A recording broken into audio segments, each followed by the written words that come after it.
Well, what do you know? 2020 is effectively over, and I want to add a new tradition to the channel. What I want to do is take all the games that I've played thus far and rank them, with the top 6 of the list being Fox's Chosen. And because this is the first year that we're doing it, I have to reach all the way back to 2018. Perhaps future lists won't be quite as long, and here we go. Our chart is going to have 20 slots for the 20 games that I've played, and in the background we have, in honor of the most played games on the channel, Oxygen Not Included, State of Decay, and Battletech. But wait one second, just real quick, gotta say it really fast. This isn't gonna be some kind of like super try-hard analytical, like Socrates debating Plato, debating Aristotle, debating Genghis Khan. It's more of just looking back into the past of all the games that have been played. And I'm just gonna order them based on how I liked them. In many ways, it's more of just honoring the games and recognizing the games that were on the channel. Anyways, let's get this show on the road with 2 special case games that are redacted. They are disqualified, not because they're bad games, but because I don't feel it's fair to place them. And they are Project Zomboid and Grounded. Project Zomboid was first played on the channel on October 23rd, 2019, and Grounded on August 16th, 2020. And the reason why they are disqualified is because I didn't play Project Zomboid enough, and Grounded is in the very early stages of early access. And while I don't have a problem rating early access games, because honestly some of them stay in early access for years, I don't want to rate a game that is in the early stages of early access. And what that means is that our list truly begins at number 18, which is Journey to the Savage Planet, first appearing on the channel on February 2nd, 2020. And the main thing that I think of when I hear this game was the initial reaction, mainly due to YouTube, everyone saying, this is the new Subnautica, but it's on land. But once I popped the game in and played for a little while, it's very clear that this was definitely not the new Subnautica. In fact, it was basically a sort of first-person Metroid or first-person Castlevania kind of game with an emphasis on exploration, platforming, jumping puzzles, and stuff like that. And the reason it's on the list here at the bottom is not because it was a bad game. I did enjoy playing it, but it definitely wasn't my kind of game because it was missing a few things. Well, first off, the humor just wasn't my style, so I found the humor to kind of get on my nerves after a little while. And the other thing is I just wanted more weapons. If I'm going to play a first-person game, I want to shoot things with more guns. So at the end of the day, my conclusion was that it's a decent game. It was fun. I enjoyed it, but it just wasn't my kind of game. But hey, that brings us back to the list to number 17, which is Tattletail. I'm just looking at the list of when I first played it. December 25th of 2019. That's right. I played this as a Christmas special. Fox ruins Christmas. And I'm so sad that I had to put it all the way at the bottom of the list because I really did like this game. But the issue here is that Tattletail, it's just up against some really stiff competition. There are some other really awesome games on the list, and I just couldn't find any other place to put it. Tattletail is a first-person horror game. It's the kind of horror game where you are defenseless in terms of weapons. You're not powerful enough to overcome the enemy, so you have to hide or outrun or misdirect your stalker instead of actually like fighting them in combat.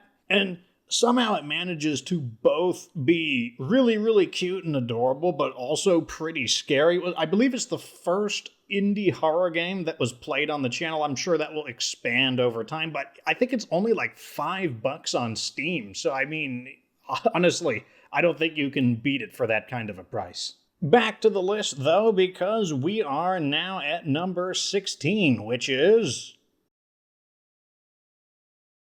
Dying Light, first played on the channel on June 23rd, 2020, and this is a first-person survival horror game with a strong emphasis on going really fast and parkouring and doing the zip lines and climbing, and you grab scraps of stuff and slap some weird games together. And then when the sun goes down, these really spooky guys come out and try to get you, and overall, this game to me was a little bit like Journey to the Savage Planet. It wasn't a bad game, it was a fun game, but it wasn't really my kind of game, and the thing that really held it back for me was the story. The story had kind of like a 1-2 punch on me. The first part was the idea that I just didn't really want to play a story to begin with. I just kind of want to jump in at level 1 and just kind of go around the world and do my own thing and have my own adventures without doing any quests, probably because I just hate doing quests, generally speaking. But then the other side of it is that since there is a story, I just didn't really care for the story, and the reason for that is because they had a fairly interesting end boss, but you don't get to fight him. You don't actually, you just beat him in a quick time event. I'm like, wow, that's super disappointing. And then the characters that are cool all die. And I didn't feel like they died in, oh my god, what a tragic way to die. It's so sad. It was more like, okay, you died kind of pointlessly, and now who does the main character talk to? But anyways, it was one of those games where I had fun playing it, but it's just not my kind of game. But let's get back to the list, because next up is number 15. Darkwood. Oh, I'm sorry.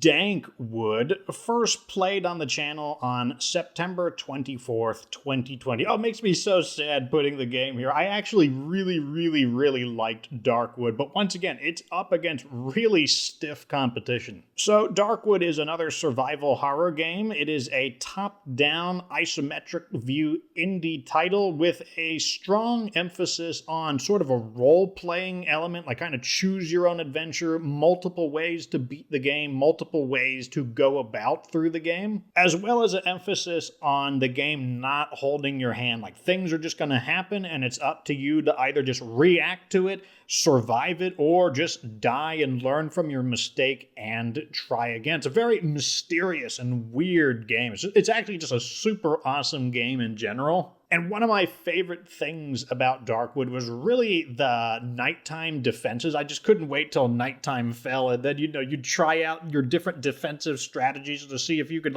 keep the, boogeymen out of your base at night. Oh, but alas, as I said, the game is up against some really stiff competition, and this is just where I wound up putting it. Anyways, back to the list. This brings us to number 14, which is The Forest, first introduced to the channel on October 14th, 2020, and oh god, it's the same story. I wanted to put this game higher on the list, but the competition is so fierce. So The Forest is a first-person survival horror game with an emphasis on gathering and building. The Forest really just checks off all the boxes on the kind of game that I like to play. There's not really much in the way of a tutorial, just kind of throws you in there, figure it out, kind of just build everything yourself. Doesn't matter how stupid the stuff you build is, the enemies will test it and probably destroy it. It's basically this idea that the game gives you enough rope to hang yourself and doesn't even tell you what the rope is. And I really enjoy that. I really enjoy the learning process in games. And The Forest had it in spades. It was also a surprisingly spoopy game. You go into those deep, dark caves and you can't see a darn thing. And it's kind of like, oh man, these weirdo, crazy monster guys sure are spooky. I guess the main reason why the game got this position is simply because I wished it was just a little bit more. And I think that's a good complaint to have. I think if you're happy with what you got and you just wish that you had more of what you had,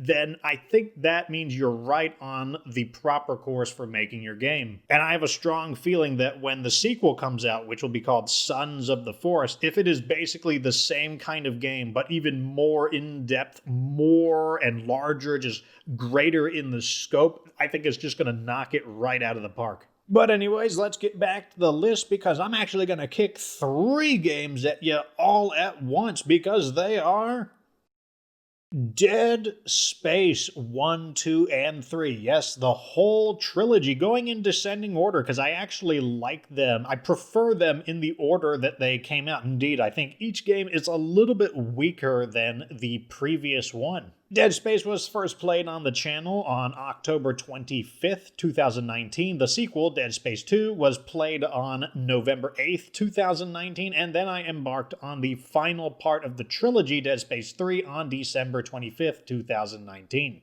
Oh man, let me tell you, the Dead Space games in their time, they were basically the horror game to play, and for good reason. They had great production values, and they were very different from the other games that you played because they emphasized some pretty cool ideas.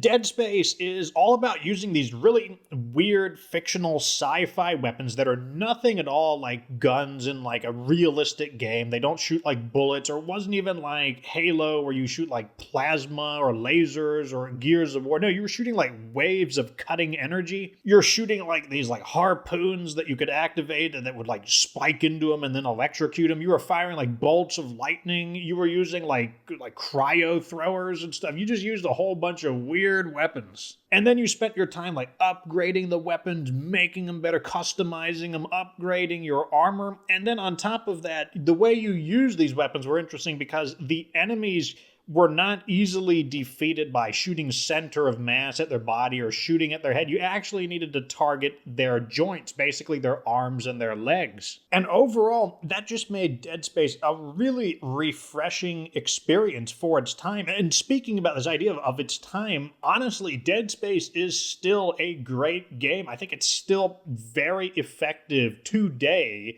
even though it's an older game. Like, it came out in the time of the Xbox 360. As far as the ratings go, I do believe that the Dead Space games get a little bit worse each sequel, which is strange because the production levels go up. Each game is better looking graphically. It has better gameplay. Like the combat in Dead Space 3, for example, is just phenomenal. But you are playing a horror game, and you're playing a horror game to face your fears. And without a doubt, each Dead Space game is not as scary as the previous one. So although Dead Space 2 and 3 have all these amazing technical improvements, they are each weaker in their core objective, which is to be a horror game. Anyways, back to the list because I'm throwing another group of games at you. Coming in at number 10 and number 9 is State of Decay Year 1 Survival Edition, or really honestly just State of Decay 1, and of course State of Decay 2.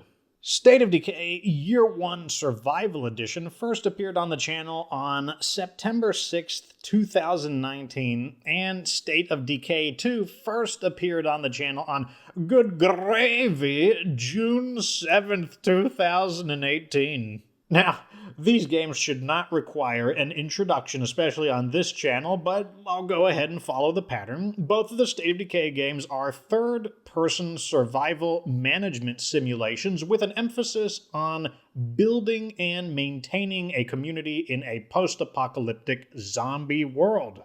Now, I suspect some of you guys will be like, hey, how did State of Decay not make it higher on the list? But hey, this is the top 10. This is the top half of the list. In other words, every one of these games are pretty hard fought over their positions. They are the best of the games that I've played. So this is still a super good rating. Anyways, one of the things that I thought about when choosing the ratings for the two State of Decay games is which one is better, State of Decay 2 or 1. And for a while, I would have said that State of Decay 1 was better, really up until the Choose Your Own Apocalypse update for State of Decay 2. And that's because, generally speaking, I do prefer State of Decay 1. I like the combat better, I like the special abilities better, and I like some of the facilities better, and I like some of the abilities on the facilities, like the ability to build like your own library tech center and then rent out the library for ammo. And I think it's a shame that they didn't add those ideas into State of Decay 2, but what State of Decay 2 does do better are the things that I find more important to State of Decay, at least for me, and that's that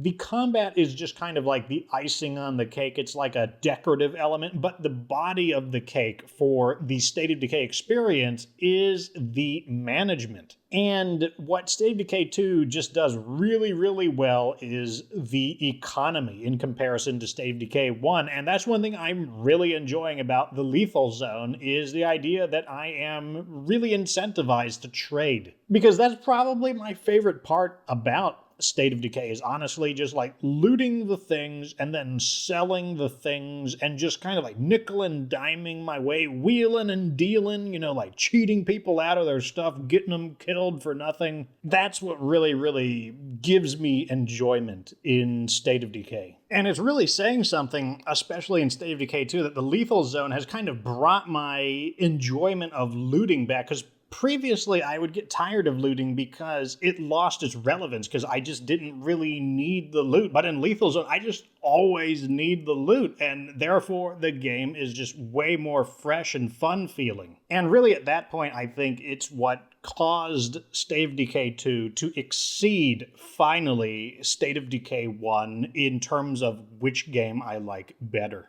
Oh man, and State of Decay, I suppose, also has the rather dubious honor of being some of the earlier videos on the channel, which on one hand is really cool because I could kind of see the history of the channel and look back and remember, but on the other hand, whenever somebody comments on a really old video and I watch it, I'm just like, oh, the commentary is so bad, or ooh, the video settings are so horrible. The video quality is so bad. Like, the audio is not matched up. Like, oh God, make it stop, please, please.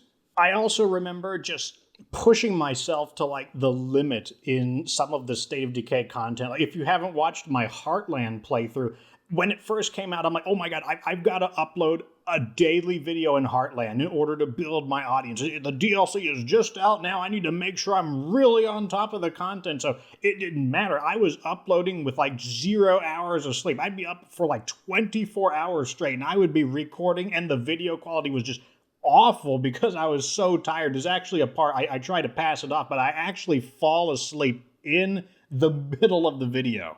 Another thing I remember about State of Decay is the 100 days challenge, and I was just getting super, super stressed out recording that because it was just 100 days, all these episodes, and it gets to a point where there's just not a whole lot to do, and I was just like paranoid that, dude, this content is terrible. Like, I'm just doing the same stuff every day. Like, how do I make these episodes different and interesting? And behind the scenes, I was just like freaking out, just constantly thinking like, okay, what do I do in each episode? Like, each episode has to be entertaining and worth watching. And like, some of these episodes, they're just like garbage. I would never watch these trash episodes.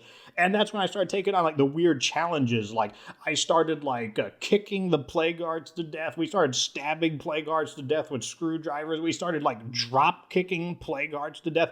I did assault kick the play guard. It's funny. I heard the Undead Labs stream about like the boot gang. I'm like, oh, come on. I've been kicking play guards to death like way longer than like there was like hashtag boot gang or whatever it was. It's like, I was like, I attempted to run a plague guard over with a vehicle. I tried so many different things just to keep it interesting. We had the one where I had to run around the map in Nightmare Zone, one entire lap around the outer highway back to my base without a scent block. That was like basically an entire episode.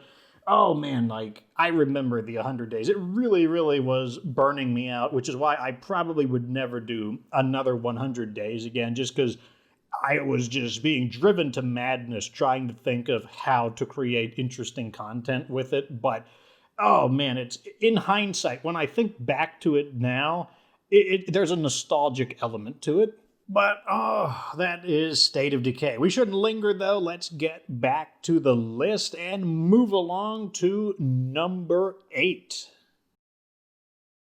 Stardew Valley.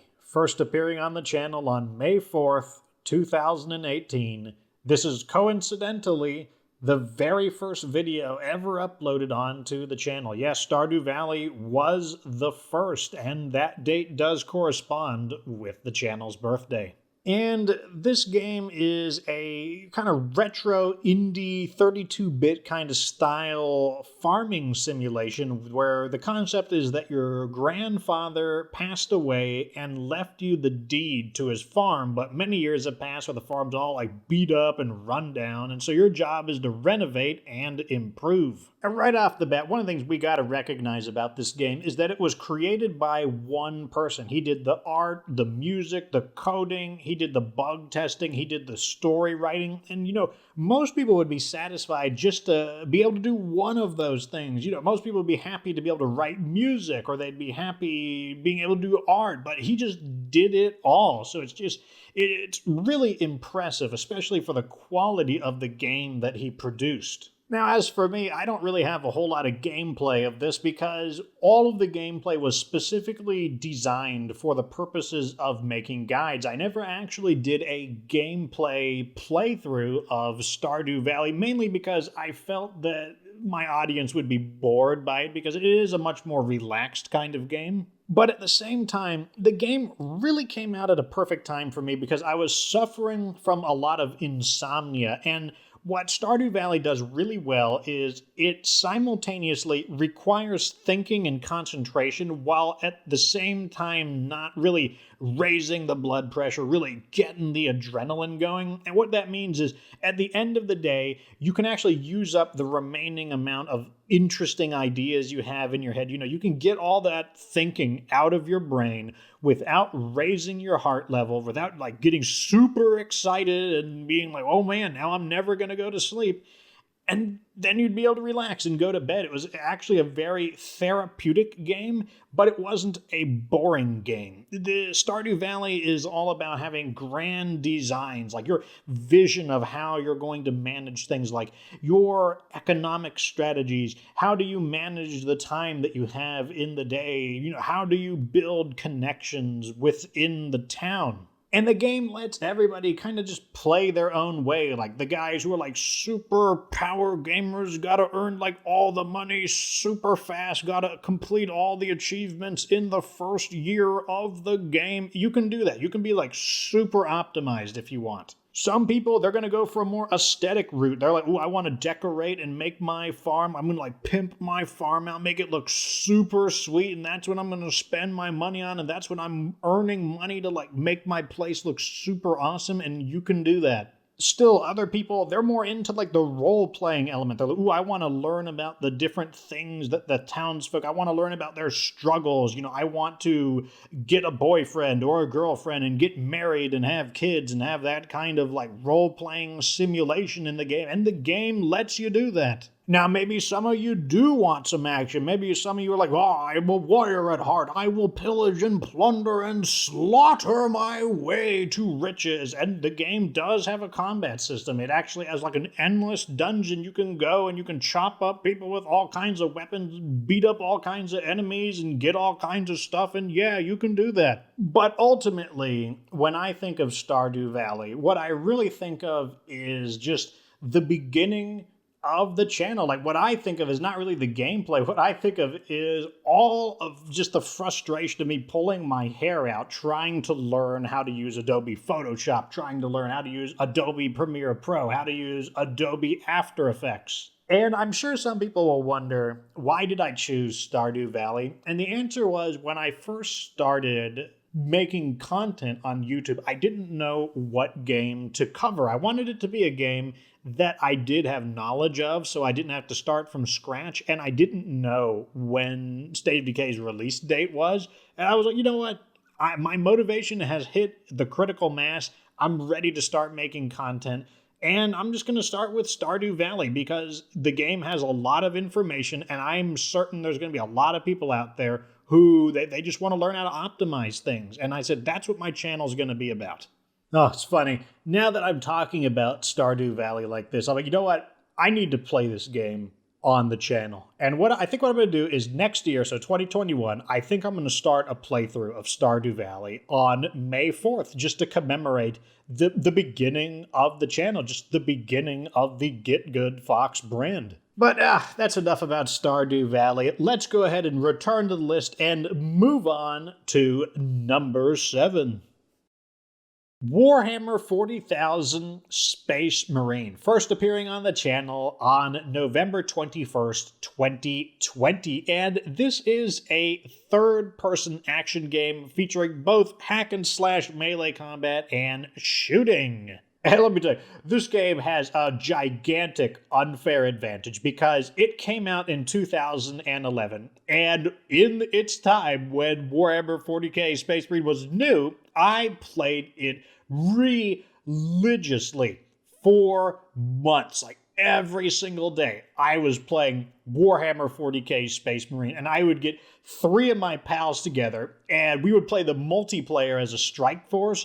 And the thing about Space Marine is that you could customize your colors, and because you could tell in the gameplay just how big and chunky the Space Marines are, it meant that your colors really stood out. You could paint your shoulder pads independently from each other. You could paint, like, you could get really detailed on your paint jobs, and because you're so bulky, even at a long range, people could easily identify your color scheme. And so what my 3 pals would do, we'd form a 4-man team, all use the same color scheme, and we would just drop in, and, you know, we were good at the game, and on top of that, we coordinated, so we would typically clean house. And one of the things that's it doesn't matter if I play the game for you, because, I mean, I am playing it. The playthrough is not even done yet. One thing I just cannot recapture, simply not possible, is the way the community for Space Marine was in its time, because it was big enough that you didn't have to wait long enough to get a match, but it was small enough that you saw the same people on a regular basis. And so you would recognize them by their colors, even across the other side of the map, and you'd be like, that's my hated enemy. I recognize you over there. Like, to this very day, I'll always remember this guy. No idea who he is, but his name was Gotterdammerung, which I believe is the German version of Ragnarok. Same thing, just the German word for it. And he was just this guy who would always run around with the storm bolter and with the powered up hand grenades. He would just rush suicidally at you and throw his super hand grenades and just try to blow himself and you up.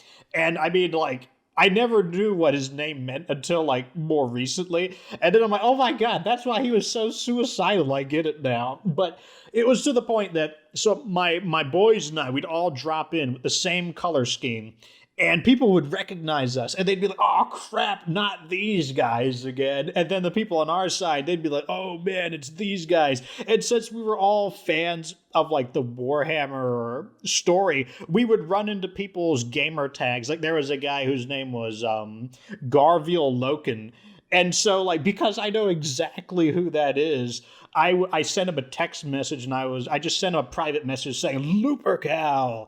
And, like, most of you guys have no clue what I'm talking about, but these are all, like, references from the books, because I've read dozens of the Warhammer 40k novels, and it's just like, it was just absolute magic. I can't explain to you how magical the Warhammer 40k Space Marine PvP, like the multiplayer experience, was, specifically because the Warhammer lore is so rich, and the community size for the game was just perfect. Just enough people to not have long loading times, but small enough that you would recognize people, and you would make rivalries and friendships. Oh my God, I can't tell you how much I loved that game. And unfortunately, the best parts of Warhammer 40k Space Marine, I can't bring it to the channel, because the campaign is not the best part of it. It was the online. It was the horde mode, which is actually really hard.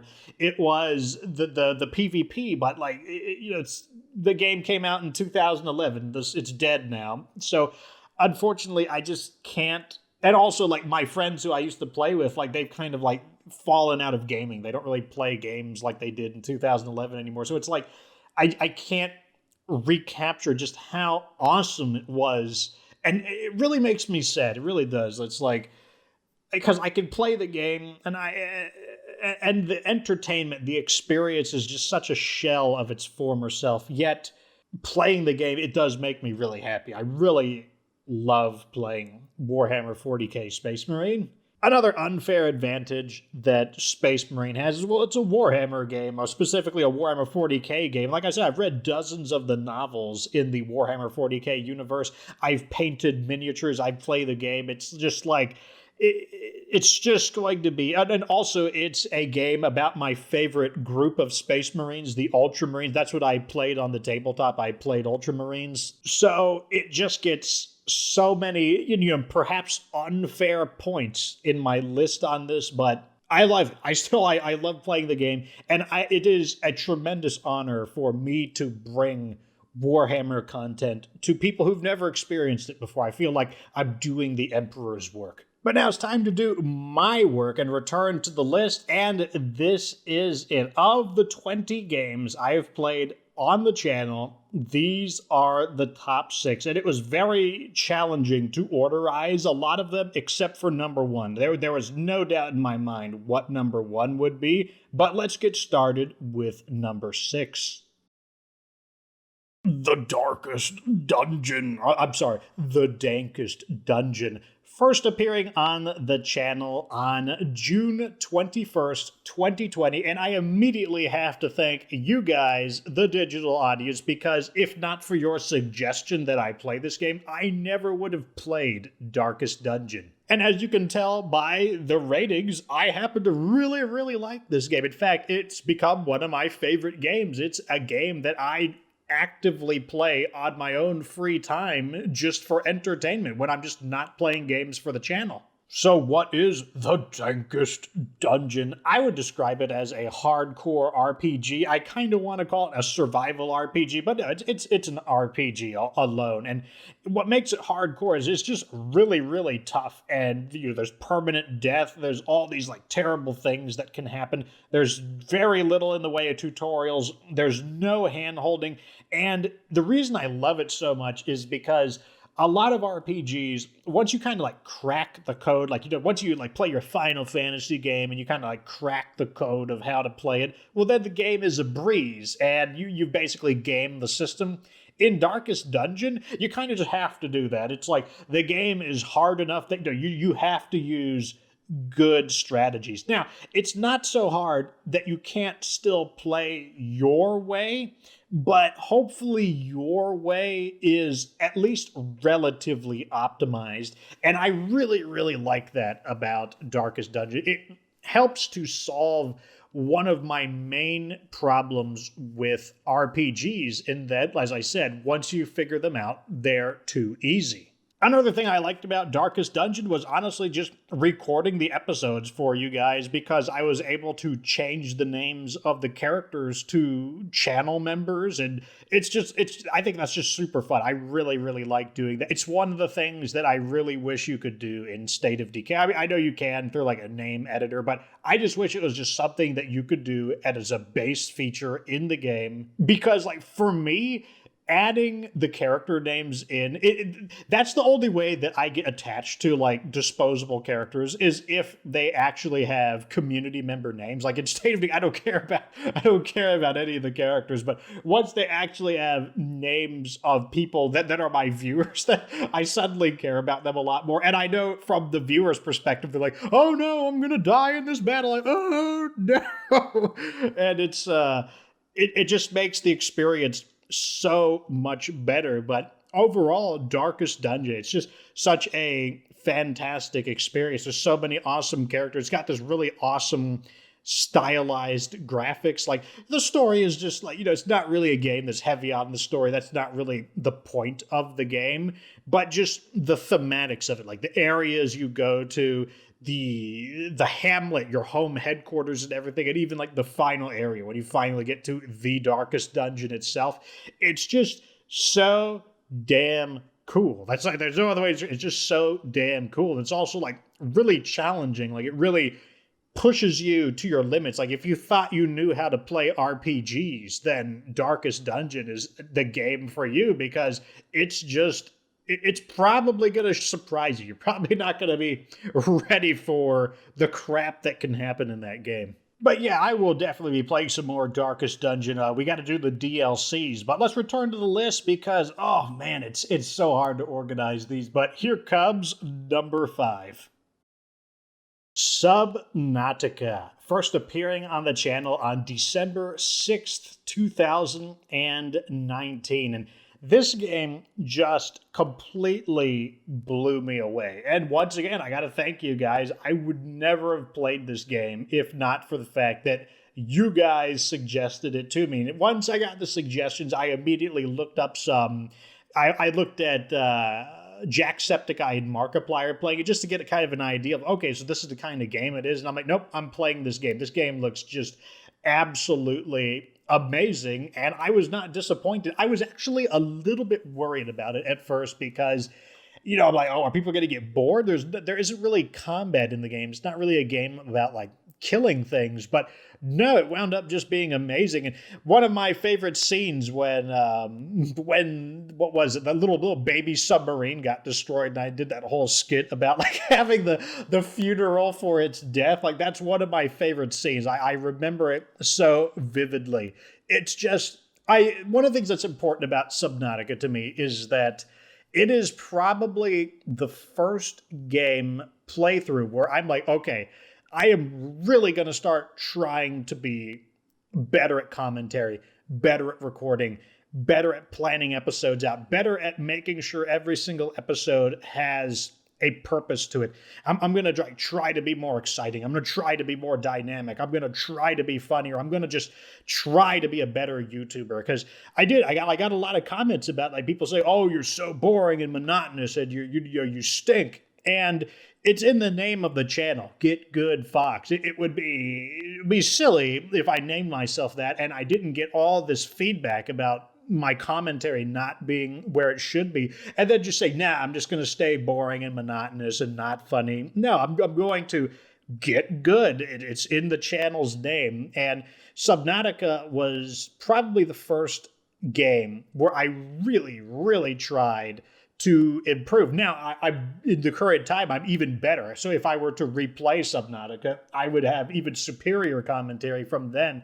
But I just really remember, like, just kind of like slapping my hands together, rubbing my hands, and I'm like, okay, this is it. I'm gonna put everything I've got into it. But as far as the game itself goes, it was just it's such a gorgeous game. It's just so beautiful, despite maybe not necessarily having the most insane polygon or the craziest textures. It just doesn't matter. Like the artistic direction is just amazing. And it captures everything that is wondrous and frightening about the ocean and then like supercharges it because it's like an alien ocean. I sometimes feel so jaded about video games. Oh, I've seen it all, like blah, blah, blah. But this game, it successfully brought the wonder of like, oh my God, like look at this crazy thing. Like I can't do anything. It's just a piece of scenery, but it's so cool to look at. I hadn't felt that in a very long time because, you know, after you play enough games, you know, like I said, you kind of have seen it all. And Subnautica was just really, really special. Just every single thing in Subnautica felt so cool, from every item that you got, every upgrade you got, every vehicle. Oh my God, I remember getting like the Cyclops, the giant sub. This thing is freaking sweet, and then you can upgrade it, and then the giant monsters attack. Oh man, it was just, I can't say, Subnautica, what an amazing game. And I am preparing to play the expansion. The reason I haven't jumped into the Below Zero expansion is just because I always hear kind of like mixed feedback on it. Some people are like, yeah, do Sub-Zero right now. And then some people are like, no. Wait until it gets hammered out a little more. It's still in early access. They're still working on the story. So, you know, it'll happen when it happens. But I am very interested. I absolutely will be playing Subnautica Below Zero. But now we need to know what is below number 5, because we're returning to the list for number 4.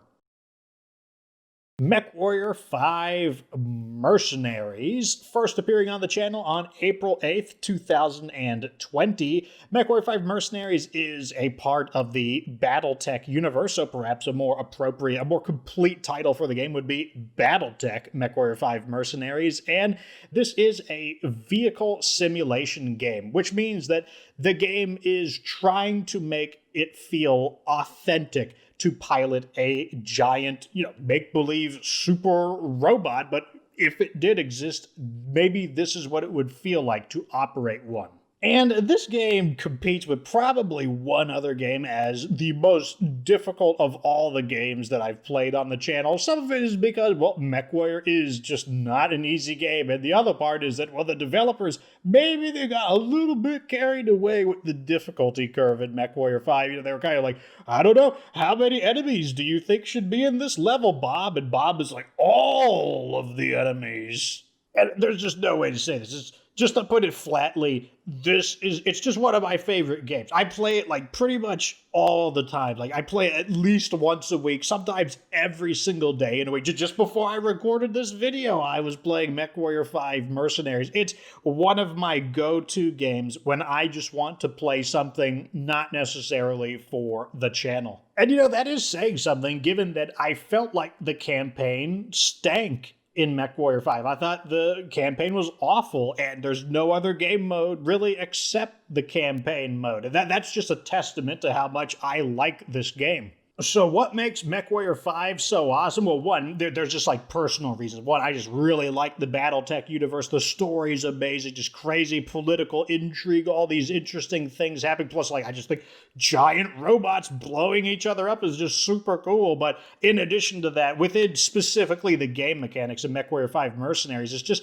managing your finances, like buying like these beat up robots and like polishing them up, like refurbishing them, strapping them with fresh new weapons, going in there to like earn more money, like picking who you want to do contracts for to like build up a positive reputation with, to rake in the mega cash, firing your crummy pilots, hiring your new pilots, you know, like bam, this guy got blown up and he's dead and you just lost your top pilot, or your best machine got ruined with all the super rare weapons. It's just so good. I just absolutely love MechWarrior 5, despite it definitely being a very flawed game. I think there's a lot of problems with it, but it just doesn't matter because it hits all the things I'm looking for in a video game, and I'm able to look past the flaws of the game. But what we're not going to look past is the fact that there's only 3 spots left on the list. This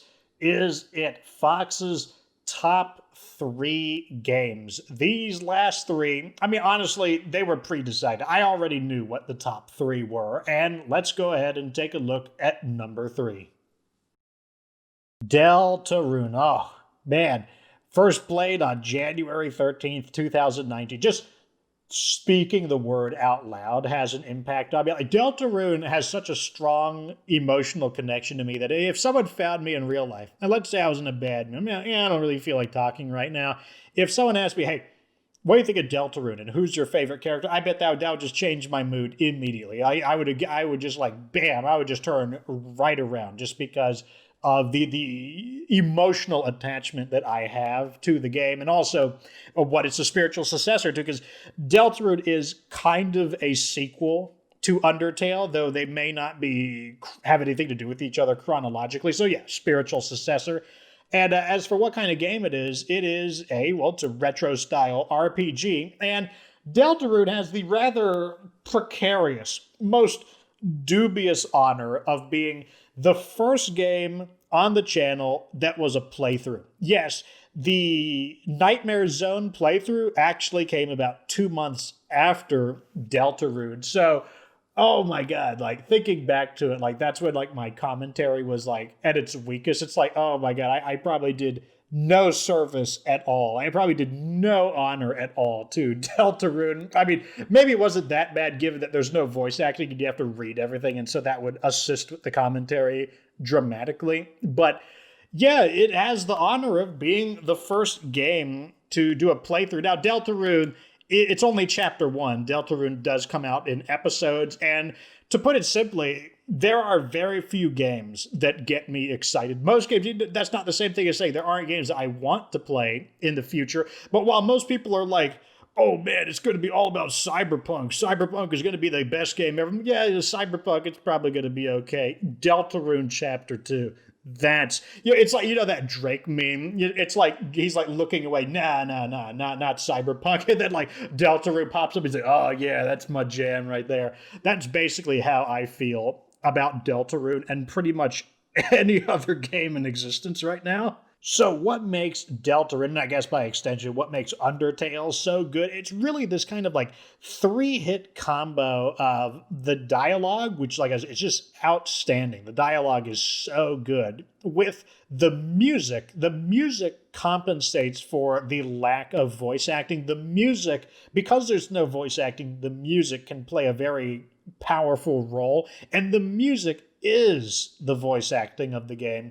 And then the third part of the combo is the graphics. And if you're looking at the gameplay right now, you're probably thinking, like, okay, how are the graphics of this game such a strong point? Well, basically, the graphics it's very symbolic. In the same way that if you went to like a bathroom and you saw, okay, here's the symbol of the restroom, you got the stick figure of the man and the stick figure of the woman, and like that's not what a human man looks like, that's not what a human woman looks like, but at the same time you look at those and you accept those as symbols, stand-ins, representations, they're like shorthand drawings of man and woman. And so your imagination fills in the rest. And that's exactly how the art style works in Deltarune and Undertale. It's just detailed enough for you to get the basic idea of what you're looking at. And because you know basically what you're looking at, and you are, at this point, you would be invested in the game. You're interested. It's not like right now you're looking at it apathetically, just watching the video. But if you're invested in it, your imagination will fill in the blanks and create the characters in your mind's eye of what you think that they look like. And so that's why the scenes and the stories in Undertale and Deltarune, I can imagine them with this incredible vivid detail, specifically because the graphics don't do all the work for you. If it had the graphics of like Cyberpunk, you wouldn't have this kind of vivid imagery in your head because the graphics are so detailed. It just tells you, no, this is what the characters look like. But because of the simplistic style and, like kind of like that 8-bit, 16-bit style, it leaves enough to your imagination for you to create what those characters look like. And there's a very strong bond there, because then the characters in some ways become your own. And they become very, they bond to you. They become part of your adventure. So yeah, I really like Deltarune. It's one of the few games I will buy merchandise for. I will definitely play Deltarune too. Like, I'm a little apprehensive. I want to make sure I do Deltarune justice. I also don't want to like break down and start crying in the middle of the series because it can get really emotional. And Fox is like a manly man. He doesn't cry to stupid video games. So, like that's something I'll have to brace myself for. But whatever. Let's move on back to the list and get to number 2. Oxygen Not Included. First played on October 21st, 2019. And this was the other game. You remember I talked about MechWarrior 5 Mercenaries? I said it's probably one of the 2 hardest games. Well, this is the other one. Oxygen Not Included is super hard. This game and MechWarrior 5, they took more effort from me, more brain power, more mistakes, more going back to the drawing board just to try to figure out how to play both of these crazy games than any other game. And for different reasons, Oxygen Not Included, without a doubt, is the most complicated of all the games on the channel, while MechWarrior 5 is the most like convoluted in terms of like the controls and just getting the machine to like obey you so that you could fight in an effective manner, like overcoming the simulation concept. But Oxygen Not Included is just such an engrossing game. I absolutely adore the trial and error, learning things from scratch. No, like minimal, the tutorials are basically just like, these are what the buttons do. It barely tells you how to play the game. And I really love that, both for the fact that I just love the learning process. And if they don't have a very good tutorial, then it means, that we YouTubers have more work to do. Like we've got more content to make if the game's tutorials aren't very good. And I guess it also saves the developers some work. They don't have to make good tutorials. So, benefits me. And we could probably make better tutorials than the developers in a lot of cases. But What makes Oxygen Not Included, so I guess, first, what is Oxygen Not Included? It is a survival management game, and you're not surviving enemies so much as you're surviving like starvation, freezing to death, burning to death, running out of oxygen, and you're basically surviving just all of these interlocking systems that can go wrong. Like, like you built the new power plant that's supplying your base with power, but it's creating a ton of CO2, and because you're living on an asteroid, the CO2 can't escape the asteroid, so it starts filling up the asteroid with CO2, and it turns out you can't breathe CO2, so you got to get rid of the CO2 somehow. So what are you going to do about that? And then you got a situation where, you solved one thing, but then you caused another problem. Like, you built this awesome machine that helps, but then the machine's getting super hot, and it's getting so hot in your base that your garden that's producing food,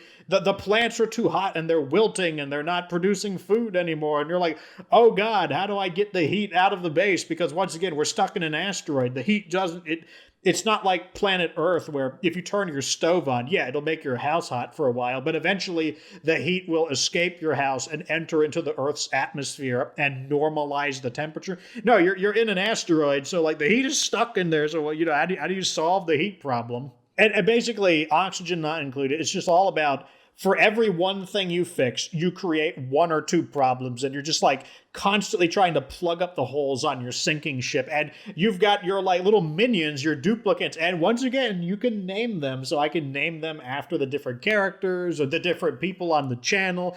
It's just, oh my God, I play the game so much. It's like, it's one of those games where I could play it every single day. It's like, when is a good time to play Oxygen Not Included? Like, all the time is good a time to play Oxygen Not Included. Can't say enough good about it. It's absolutely one of my favorite games. And I'm glad that when I introduced it to the channel, it caught on a good, obviously not to the extent that State of Decay did, but it caught on, and people, they asked me, I do get comments, what are you going to do, make the next Oxygen Not Included series? And don't worry, we will be revisiting Oxygen Not Included. And that's going to bring us back to the list, because we finally have the number one spot. Those of you who have watched this game, you're like, well, process of elimination. We all know what number one is going to be, but for those of you who haven't watched this series, it will be a surprise. So what is number one? Battletech. First played on the channel on February 1st, 2020. This is definitely my favorite game right now. Like, if I'm just stressed out and I don't want to work, I just want to relax and play games, I'm extremely likely to play Battletech. What kind of game is this?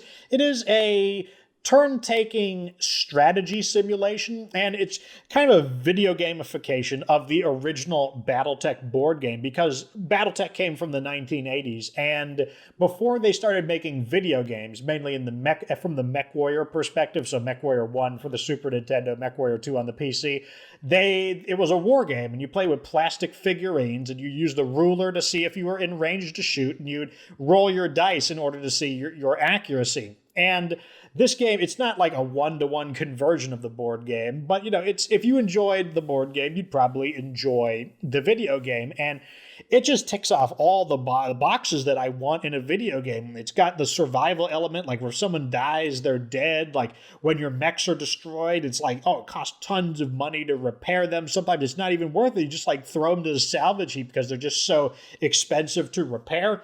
There's the management element. It's like everything costs money. You got to hire pilots, but they charge money. They have a salary. You can train them, but the better they get, the more payment they believe they're worth.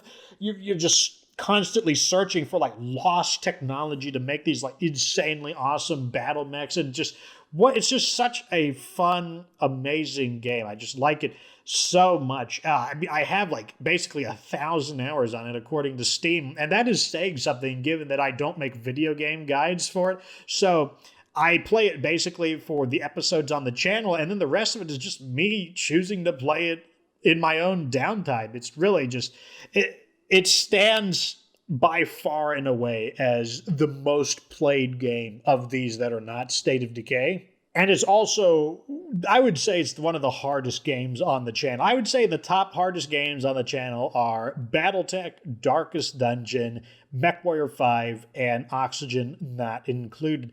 Lethal Zone possibly could earn the number 5 spot, but thus far I think that Lethal Zone is a notable tier of difficulty below those 4, because these ones, they're just very cerebrally complex. Like they just require a lot of thinking that you just don't do in other games. And I just really enjoy this. It's just an awesome, super good game. I can't say enough good about Battletech. And that's why, one, it's a huge pleasure. It's just a tremendous honor for me to bring basically the once dead Battletech, because the people who made Battletech, FASA, they went out of business and Battletech disappeared for like a decade. And it's just such a tremendous honor to see the resurgence of Battletech and bring it to an audience who's never even heard of it before. Like I actually do, like, I feel like I'm contributing to culture in some way through that. That might sound like really silly or stupid, but I do feel like I am doing, in some ways, I feel like I'm doing a good thing by exposing people to Battletech, because it just felt like such a injustice to the sci-fi community to have Battletech, which I think is just like, I think Battletech just blows Star Wars and Star Trek away, just due to like just the depth that Battletech has, just like hundreds and hundreds of novels, just such a deep and rich universe. And it's the reason why you don't see me play Star Wars games. It's why I don't play anything like Star Trek. It's because like those sci-fi universes I just view as like dramatically, markedly inferior to Battletech and Warhammer. And that's why you're going to see a lot of I know some people are going to be upset about, like, oh my God, like Star Wars. I'm not saying Star Wars and Star Trek are bad. I watch Star Trek, for example, with my father like all the time. But the sci-fi universes that I reach for are Warhammer 40K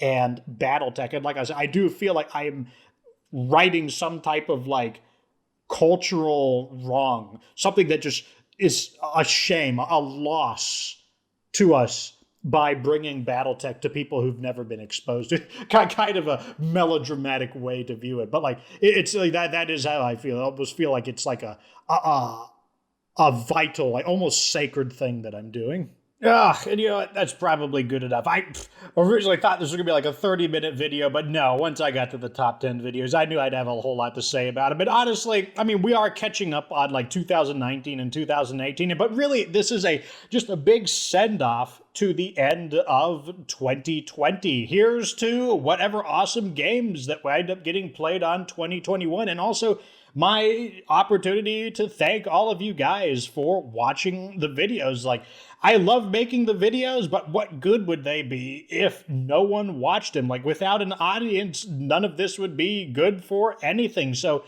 thank you for longtime viewers, for new viewers. I will continue trying to make, the best content. I'll continue trying to make even better content than I would before. I will continue making guides and strategies for State of Decay 2 and beyond. So here's to 2021. Let me know what you think down in the comment section. Which of these are your favorite games? I would like to know, which of these games did you buy because you saw them played on the channel? That's what I would really like to know. At any rate, like this video if it was nostalgic. Subscribe for future all kinds of games content. And of course, remember that you don't have to be good to get good.